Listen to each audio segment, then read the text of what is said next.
Job chapter 19. Then Job replied, "How long will you torment me and crush me with words?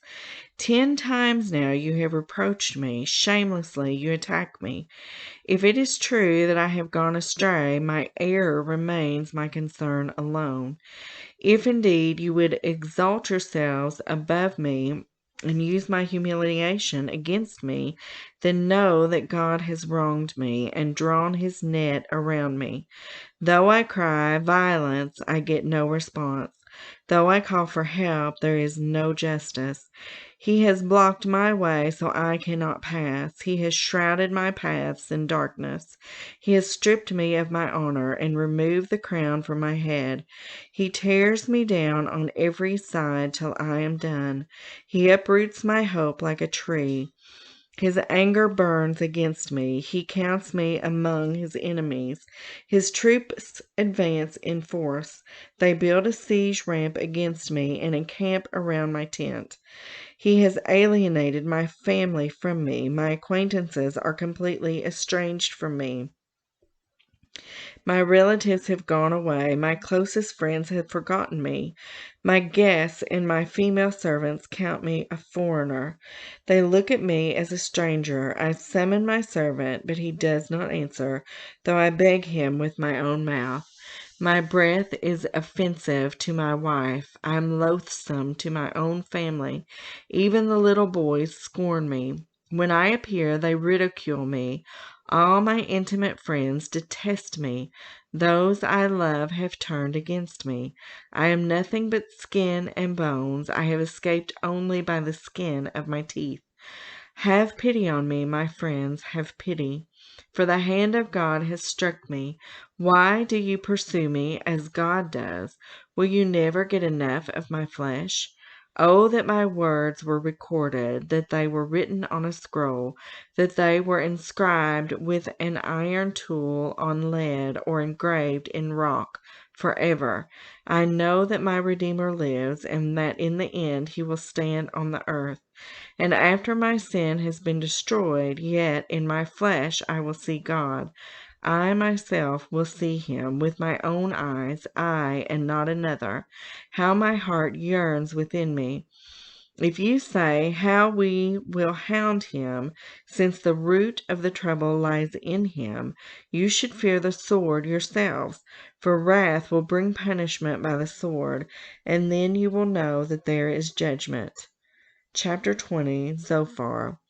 Then Zophar the Naamanite replied, "My troubled thoughts prompt me to answer because I am greatly disturbed. I hear a rebuke that dishonors me, and my understanding inspires me to reply. Surely you know how it has been from old, ever since mankind was placed on the earth, that the mirth of the wicked is brief. The joy of the godless lasts but a moment. Though the pride of the godless person reaches to the heavens, and his head touches the clouds, he will perish forever like his own dung. Those who have seen him will say, 'Where is he?'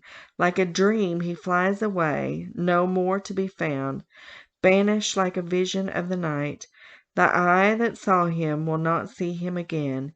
His place will look on him no more. His children must make amends to the poor. His own hands must give back his wealth.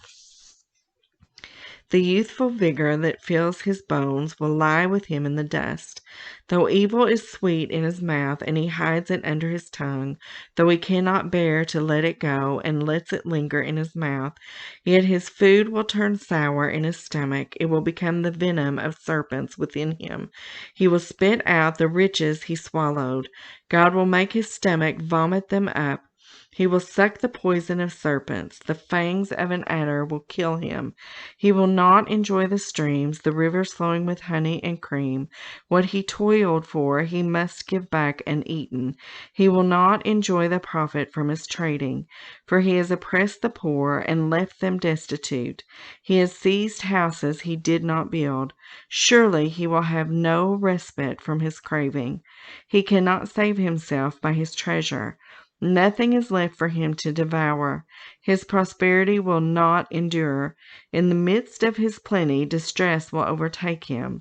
The full force of misery will come upon him. When he has filled his belly, God will vent his burning anger against him and rain down his blows on him. Though he flees from an iron weapon, a bronze-tipped arrow pierces him. He pulls it out of his back, the gleaming point out of his liver. Terrors will come over him. Total darkness lies in wait for his treasures.